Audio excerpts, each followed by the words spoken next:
Hey there, and welcome to White Women Wake Up. I'm Karen. And I'm Janelle. Each week, one of us brings a topic to the table, something we've been wrestling with, reading about, or noticing in our own lives. And the other reacts in real time. No scripts, no prep, just honest conversation between a mother and daughter, spanning 2 different generations about what it means to wake up as white women in a world shaped by bias, power, and inherited patterns. We don't always agree, and it's not always comfortable, but we show up anyway. How we do? Let's wake up. Let's wake up. Hi, Janelle. Hi, Karen. How are you? Good. Did you do your reflection? Oh, you know what? I'm so mad. I had a perfect thought, and it was one of those nighttime, like you're falling asleep, you have a revelation, and I was like, oh, this is a great reflection to what we've been talking about.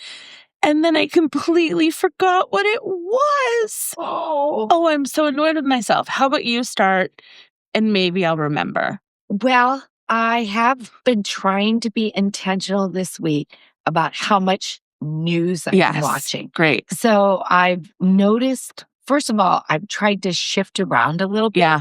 So when it gets too much in the political jargon, I kind of try to shift to more local news. Yeah. And I think I've minimized it a bit. Actually, I have because I've been doing a lot of reading. And I do think it helps. I'm just trying to listen to the news only to reference what might be going on in the world, but not, I don't know. I've been watching way too much news. So for me, that's a big thing. Good. I mean, I think the biggest thing I kind of took away from that was honestly the grace for others and this is a tricky one because I usually give endless grace to others, but I do fall in the trap when it comes to driving, when it comes to traffic, when it comes to that I don't extend grace to others in the same way that when I do something, I'm like, wait a minute, I was just confused. And so I have thought a lot about that more is when someone's cut me off or something's happened, I've been thinking, okay, maybe they're in a situation, don't automatically jump to, oh, they're an aggressive driver or they're being rude or hateful or stuff. So I think that was probably the biggest takeaway I had from last week. The other thing, I forgot the other thing I've been trying to be intentional about is to read my news more than to get it from video. Smart. Or get it from media not that the news isn't me, newspapers aren't media. Yeah. But I find what gets me when I watch the news is all the alert, immediate now or whatever, alert. Whereas when I'm reading it, they just give the headlines. They don't give warning, alert. And so it doesn't heighten me the same way. So I've noticed that when I read my news, I'm able to spend a little bit more time digesting it than when I consume it via TV. Well, and I think that's such a great kind of reflection on what we talked about a couple weeks ago with, I don't remember the topic. Wow, I'm on a struggle bus today.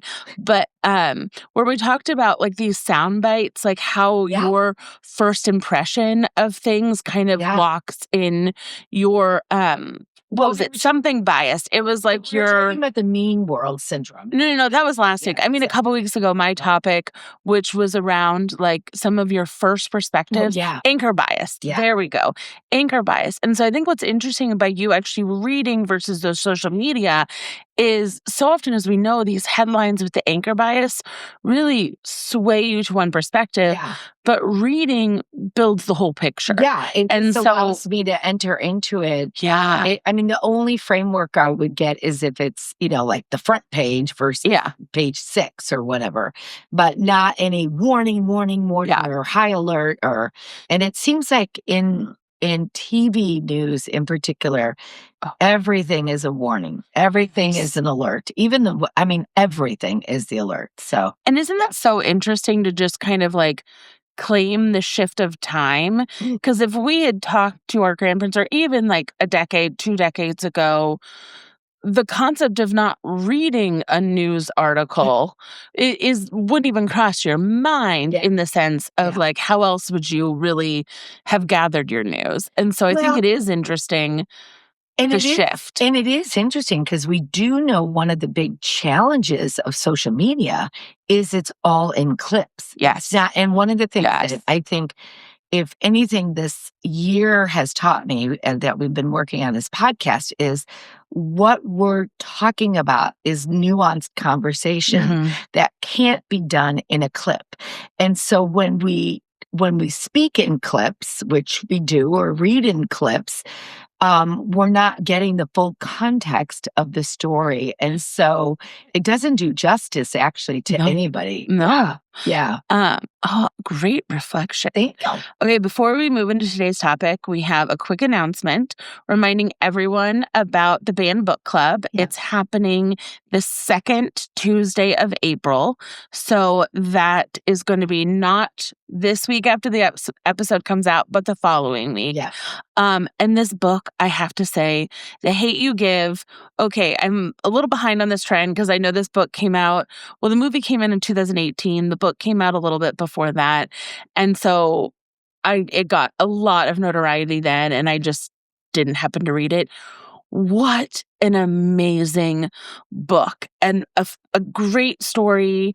Really, I think a read that everyone could benefit from, just to gain the perspective and the insight of a really strong story about living in different worlds, speaking up for your rights, speaking up against police brutality, all of that. I have to say, it is not a short book, but it is so compelling. I read it all Sunday afternoon. Yeah, I finished it in one afternoon. So you have plenty of time, if you have not started this book, plenty of time to read it before the Banned Book Club or watch the movie. Though I do have to say, I watched the movie. Very different way of weaving the plot than the book, but the substance is there. I will let you guys cheat and watch the movie. I just think everyone needs to read this. Well, what's so interesting too, when we talk about the value of reading and gaining perspective, there are so many new differences of characters and the different perspectives all of the characters bring to this story. Yeah. The author, Angie, does such a good job on this book. I actually didn't read it before when it first came out, loved it then, but I'm so glad I read it again because I forgot about different elements of it and the nuances of things. I still had great emotion around it. Yeah. So even if you don't get a chance to read it, we will get to, talk about the characters, talk about the value of the characters, talk about the value of why hearing other people's perspectives matter. Yeah. So, I hope you join us. Join us. We've had a great group the last couple times, great conversation. And this book, again, sparked even more thought in me than the last two, which is amazing because the last two were great as well. And the one after this is The Bluest Eye, as Toni Morrison. Yeah. So if you're a library person and you want to, put it on reserve and do advance, The Bluest Eyes by Toni Morrison will be for May. Okay. Yeah. So April is The Hate U Give. Okay. And May is The Bluest Eyes, Toni Morrison. So another plug, if you're not on our email, Janelle is doing a great job emailing everyone out. And if you did sign up and you're not getting your email, like me, I should go to my junk email and find it. And I was able to move it over. So thank you, Janelle, for all doing with that. Of course. Oh, I love it. I just, I you know me, I love a good book club. This is my third, I'm in 3 book clubs. Well, we're both in 3 book clubs. Yeah. And stuff. It's a lot, but we love it. Hey, okay. What is your topic? So I have to say, listeners, I did a cardinal sin for this podcast.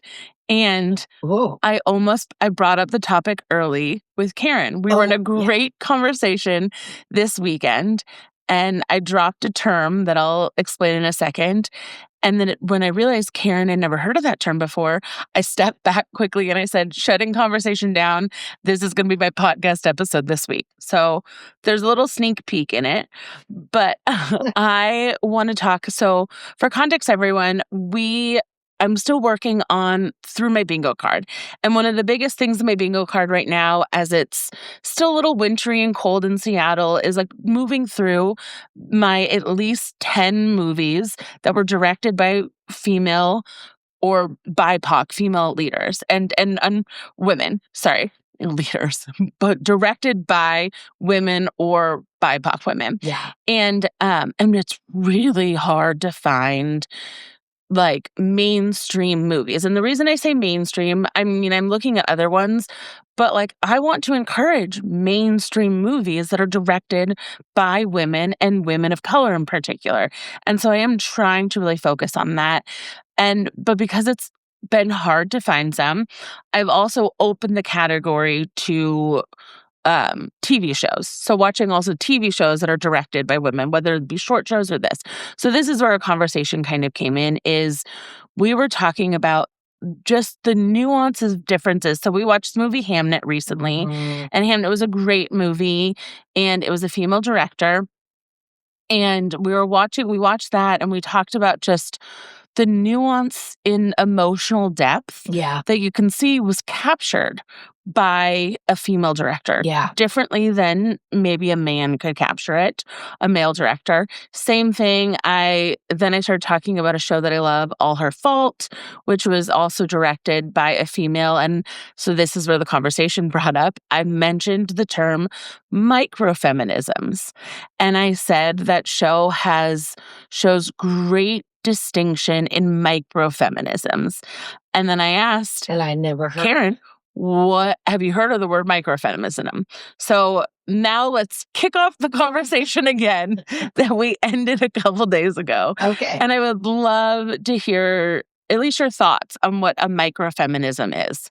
Well, I don't know. I mean, feminism is the study. It's so interesting because breaking down, I mean, obviously, I think the definition of feminism is the study of women empowerment, women in the forefront.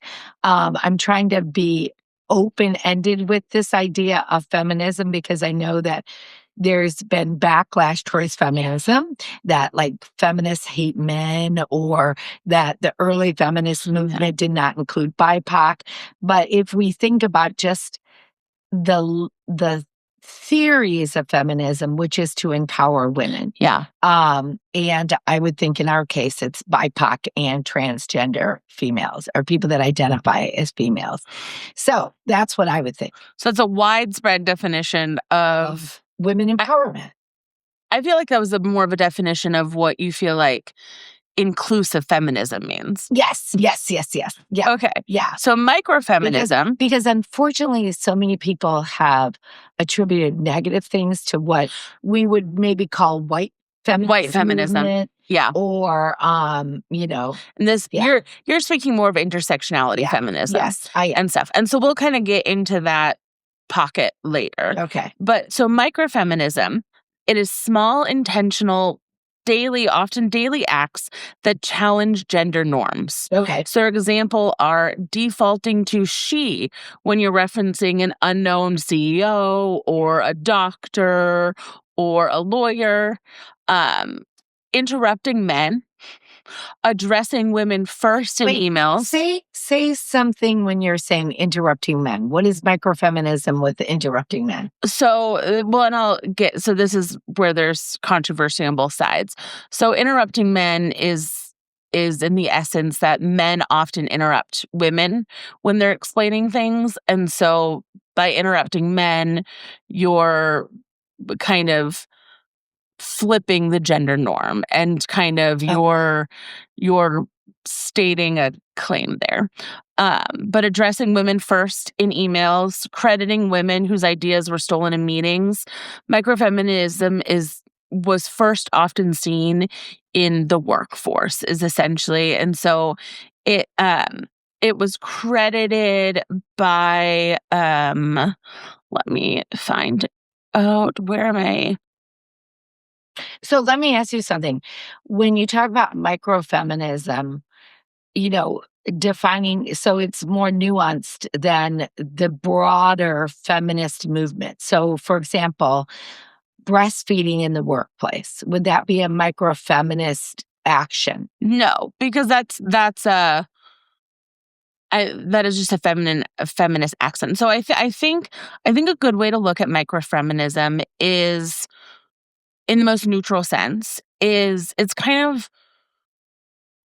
not neutral sense, in its positive intentionality would be like the opposite of a microaggression. Is they're so small, often even unidentifiable things that have impact to create gender neutrality. Okay. So like where a microaggression are small things that have impact against people of color or against marginalized groups that not everyone can even often unfortunately point out individually, but all of those instincts add up to large impact. Yeah. Microfeminism is supposed to be kind of the opposite, flip that on its head, but it's still small bits, small acts and daily habits that would flip these things on their norm. Okay, so this might be a big act, but maybe this is not, is when we're in church settings, or like we as in Christian church settings, that's the place that I know, when we reference God, because we don't really know if God was a male or a female. When we reference Jesus, Jesus was definitely a man, but God could be sometimes referenced as a she. Yes. Or a he. That is a great example. Okay, that's a good example. Okay. Referencing God as a she is a great example. Yeah. Or even a they. Yeah. Yeah, exactly. Yeah. But so great example of that. It's small things to flip the script. And so a study came out by Dr. Dana Abraham that observed in research that 99% of women move out of the way on a sidewalk and give the man the right of way. So this is where some of this microfeminism started. It started as jokes on TikTok of women walking down the street in New York and not moving out of the way. Yeah. And oftentimes it would involve men literally running into them completely unaware with assumptions that they were going to move out of the way. And so this is where a lot of these trends around microfeminism started is, again, as I pointed out, when you're having a conversation about sports, asking if it referencing women's sports and men being confused, because usually when you reference sports, the assumption is men, not women and stuff. And so starting to place the assumptive role that is female, where often we assume that it's male kind of thing, and flipping that to make it more of a conversational norm. Yeah. It's interesting because when you were talking about interrupting males. Yeah. I think about myself, maybe this is my arrogance or my inflated ego, but I think about, I have not been uncomfortable speaking what my mind in a male female in a mixed race or mixed gendered space, because I've always felt very confident in what I was saying. And so I think if I hear you even in a more detailed space, what you're talking about is giving up our power. Right. And so like, for example, if I'm in a conversation and maybe let's talk about the boardroom and it's male, female, it's mixed genders. And we're all talking. If it's something that I definitely feel like an expert within, and I maybe was hired in that boardroom as an expert, I would speak up. I wouldn't just sit back. I wouldn't give my power to this person that I might have more expertise. So do you think, it's interesting, because what we were doing is, so when we're talking about this microfeminism, what we were doing is giving up our own power by assigning everything to the male gender. So if, does that kind of make sense to what I'm saying? Because one of the things that they do say that is part of justice or part of this work is, who are we empowering? Right? Yeah. When all peoples should have power or equality or equity. do we constantly surrender our power to the male?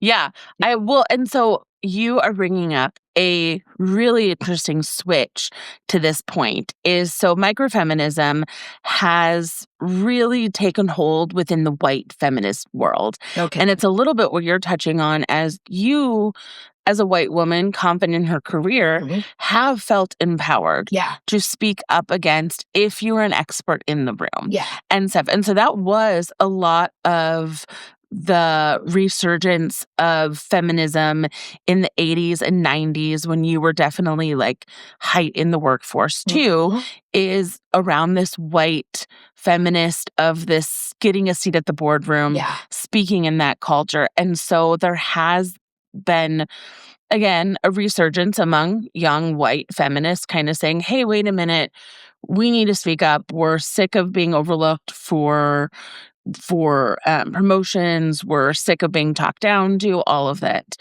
But the criticism has become is this is not intersectionality work.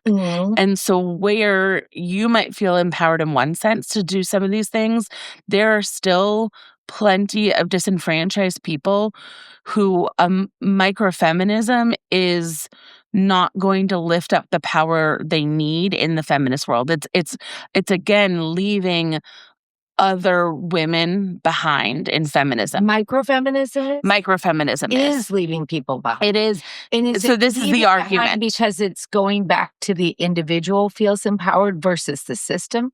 Yeah. Okay. And so anyway, so then as this started becoming big, multiple women of color kind of spoke up of saying like, yeah, we experience this from men, but we also experience this from white women. Okay. Like your Mike. And so like, we're not just fighting against men, we're fighting against white women too.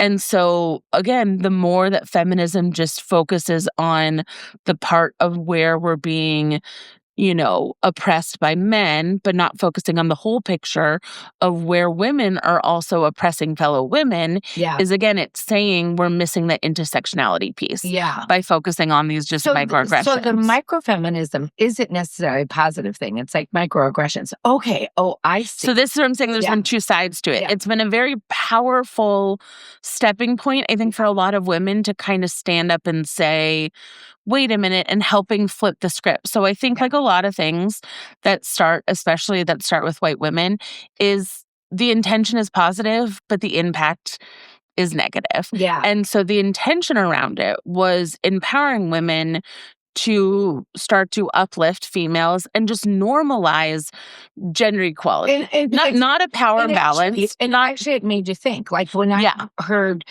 God referenced as a female in church, it made me go, wait a second. Yes, exactly. Who assigned God automatically a male gender? Yes. Yes, I'll agree Jesus is because he was born a man, but we don't know. So, and then little things like when you're saying the micro feminism, I'm thinking about when, like, I know at my age, I'm Ms., not Mrs. or Miss. I was more neutral with that, right? And so, because Mrs. in my world always referenced the man. And so what I hear from you a little bit again is like, it worked, but it also was so much about the individual that it missed systematic change. Okay, good. And so that exactly, you're hitting it on the key. It missed systematic change.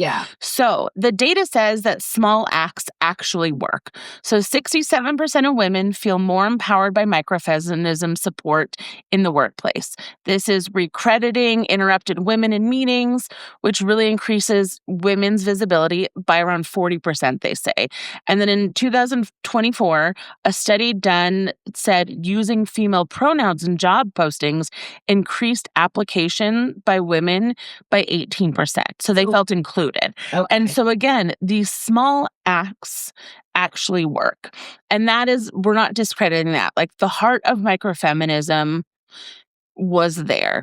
But what happens is small acts have now allowed white women to stay at small acts, to not move into larger action. And so this is where you're talking about systematically. Well, it's empowering the individual. Systematically, it's not moving the needle. Yeah. And that's where, again, there's also criticism. So there's criticism within the intersectionality piece of it, and then there's criticism in the stalled action piece of it. Well, and unfortunately, there's criticism with your generation just in the language of feminism. That's a whole nother thing, right? Yeah. And so Lena Abra Rife, I am so sorry. It's okay. I'm sorry. So she said she wrote The Everyday Art of Disputing the Patriarchy. She wrote this in 2024. I would love to read this book. I'm going to add it on my list. But she says these acts alone won't liberate us, but they remind us that liberation is possible. Yeah. But she goes, if we are doing the bigger work. Yeah. And so then that's the key. And I want to back up a little bit too, is one of the things that I'm learning in our dialogue is that patriarchy is it's like using the language of colonialism. It's not necessarily like we're saying men are bad. Yeah. It's a form of theory. It's the system. It's a system. It's a system of oppression using patriarchal values such as dominance, such as power, such as competition, these values that oppress. And so I think what's hard is sometimes people immediately, when you use the word patriarchy or even feminism, you go, oh, man and women, when in fact they're more theories. I would say systems, not theories. But they are a patriotic theory or patriarchal theory is about this kind of language of dominance. So that's more of a, that's semantics. We don't need to go there. But I want us to know that we're not saying men versus women. We're talking about patriarchal values. And that is a great reminder. We've talked about that a couple times, but it's always good to clear that up for new listeners. It's important because I think sometimes I know if I were to hear that, and I would feel then, am I in allegiance with one over the other?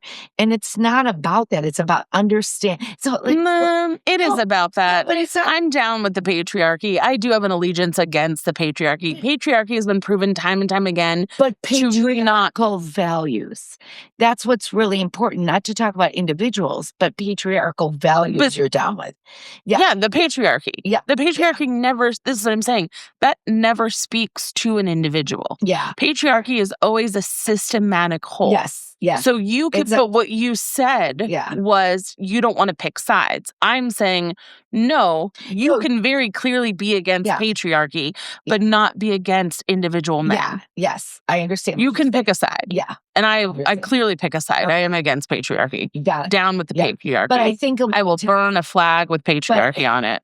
I think a lot of times people will hear the word down with patriarchy and they think you mean down with men. But what you mean down with patriarchal values. I mean down with patriarchy. Okay, go on. Which is the defined system of, within patriarchal values, within all of that. Yes. Patriarchy never means individual men. Yeah. Okay, that's what I wanted to get. Yeah. No, it's a good clarity point, but it sounded like you even needed that clarity point. Yeah.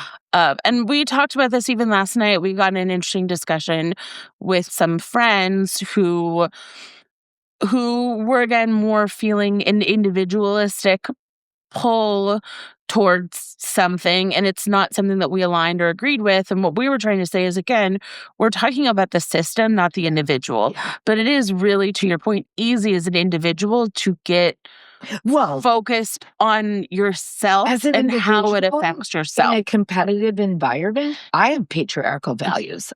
I am dominant. No, I do. Not that I like those, but what are your I don't think you understand what patriarchal values are. Okay. You describe what you were talking about. I think patriarchal values, when I think about matriarchal values and patriarchal values, matriarchal values tend to be a little bit heart-driven, and patriarchal values tend to be a little bit more head-driven.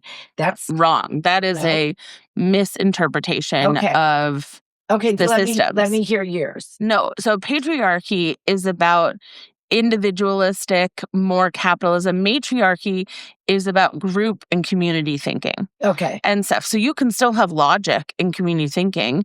You can still have, but it is more about having a balance of power and not having an individual source of power. Yeah. Patriarchy is about climbing ladders to have one individual source of power. See, I do have patriarchal values, and I don't like them. You want one single source of power above everyone? No, I said, but I know that there's times I'm driven by those kind of values.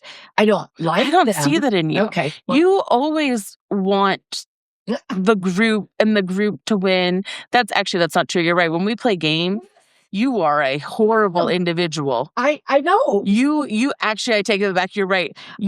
Karen's philosophy when we play board games is if she can't win, she will do anything to take down everyone. I know. So no one wins. This is what I'm saying is You're right. This is, I guess, what I'm getting to is that it's not necessarily about gender. It's simply about. I never said it was about gender. I know you did. But I'm just saying that But here's the deal, though. Going back to this, though. But you are not proud of those patriarchal things. Oh, God, no. Yeah. So this is my point, though. For me to say I don't. But then that live in that. But then that goes back to inherited bias. It does. This is not something you want to uphold.